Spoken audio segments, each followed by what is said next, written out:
Hey everybody, it's Camo Dave here. It's the 7th of January 2021. I don't know, most mornings I get up in the morning and I'm like, I gotta talk about the Nomads. We got a new one up here from Bald and Bankrupt, then we got some Rosie up there, and Line Screw One does another video about Carolyn's RV life, and Foresty Forest has a very good one up building out his 4x4 van while living in it. Go watch it, okay? I watched it yesterday. It's a great video. Fascinating what he is doing to that vehicle. Lacey Lee Elliott's got more on whatever. And you know, Camper Van Kenny's got more of the dogs, and just kind of showing us all around Quartzsite as if we haven't seen it 1,000 times before. So anyway, what am I going to say? What I want to say today, I guess I'm just not in the mood to be talking about all that today.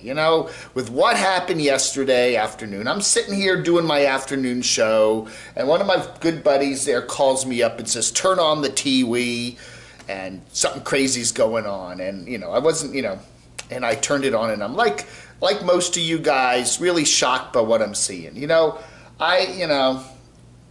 We in America, we disagree on a lot of things. We agree on a lot of things, but the one thing we have to have some sort of common ground is the rules, the regulations, the Constitution, that kind of thing. Protest is fine, but anytime the protest goes over the top, and then going into the Capitol building and sacking the offices, and a lot of questions about what happened yesterday. Where were the security? I mean, jeepers creepers. The Capitol building in Washington, D.C., you would think would have the highest security of just about anywhere else, anywhere, and people were able to just get in, I'm amazed at what happened, but I think the rule of law in this country has held up, and that's a good thing. Whether you agree with who got, again, I've been voting since 1976 when I turned 18. Sometimes I win, I vote for the guy that wins. Sometimes I vote for the guy that loses. Okay, and you get over it. And are the elections perfect? No. The things happen in elections. Sure, I used to be a newspaper reporter. I've covered elections before. There's always cases of fraud when you have an election. There's always people that try to vote 2 or 3 times, or go vote in one precinct and go vote in another precinct, or use their dead relative's identity to try to vote. And most of the time they get caught, and it's a felony if you do that. And yeah, do we need to fix some of the voting rules in some of the states? Sure, I don't argue with that at all. It was a weird year. We had the pandemic. We had a lot of people voting by mail. Could we have done it better? Yes. But you look at the court cases that were filed after the election. You look at the recounts that were filed after the election. And, as best as we can determine, the people spoke, and what do? I think what's happened here is, we have a president currently that, okay, I lost this election. There's 4 more years, which is a relatively short period of time. I'll come back and try again. Right now, that's going to be a little harder than it was a day ago. I don't know, man. I don't know. The one thing I guess we can talk about is how this affects our YouTube friends here in the Nomad community. We've had, most Nomads are pretty much stayed out of politics, at least on their YouTube channels, but we do have a few that have brought in politics, okay? I don't want to mention any specific names, but you know the lady that is heavily on the left, that has, and even started a second channel with the way she sees it.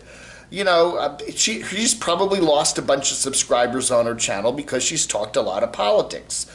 We know of a number of male nomads that have put little background images, telling us their politics. They'll have political signs in the background for certain, candidates, or who they like or who they don't like. We had a certain nomad at Quartzsite there, a couple of them actually. There was a truck parked with a sign that referred to the election outcome, and a number of the, at least two of the male nomads out there in Quartzsite had to feature that because they're trying to give us a hint on what they think. We have a number of nomads that are preppers that have talked about, hey, after the election, I'm going to go hunkering down up in the mountains and, all that other stuff. We've had a lot of nomads refer to all the stuff that's happened in 2020, the pandemic, the rioting in the cities, the demonstrations. We've had a lot of that, the police incidents. It's been a crazy, tumultuous year.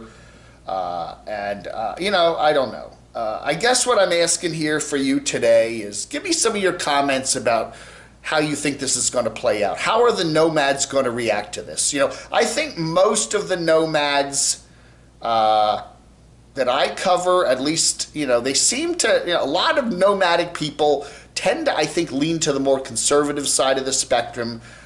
They're kind of like, let's get away from civilization and get out there. It's somewhere out in the west, somewhere in the southwest, and get away from everything.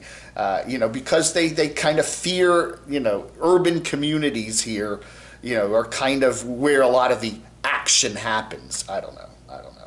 Be interesting to see, we've had a few at least one notorious Canadian nomad. Well, he's not really a nomad much anymore, but he's tried to, let us Americans know what we should vote for and stuff like that. So we have seen it.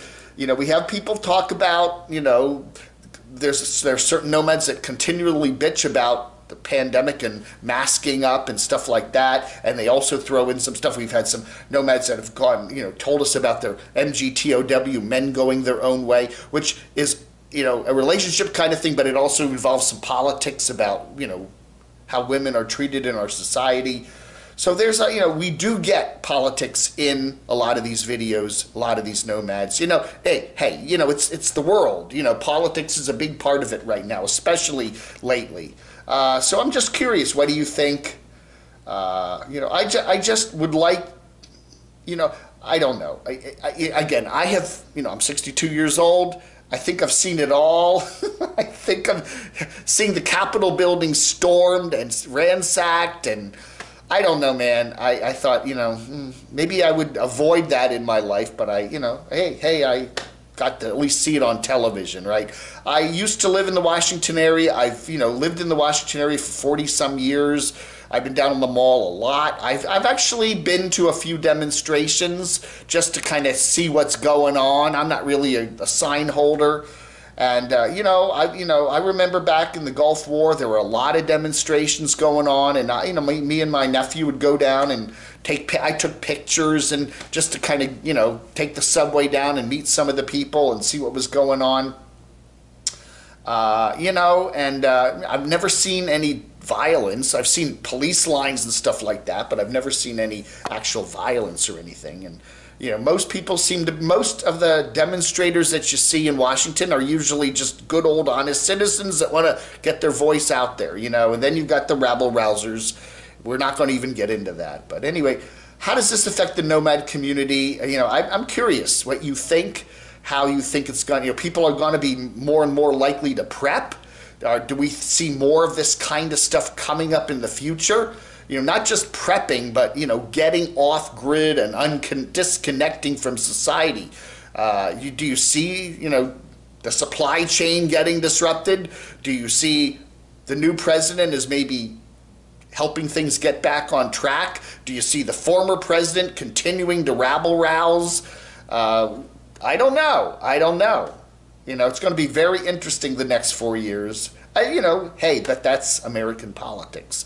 All right, that's my little rant this morning. We'll get back to covering the dumping the tanks and crying because my van broke down.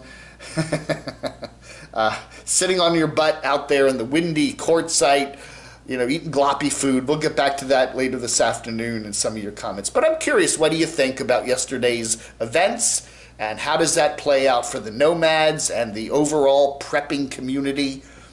I'm just fascinated. What do you think? All right, that's it for today. This is the morning of the 7th of I wish it was the June. I wish it was June. No, January 2021. Let me know what you think, all right? You take care. Stay safe out there. Vlog under.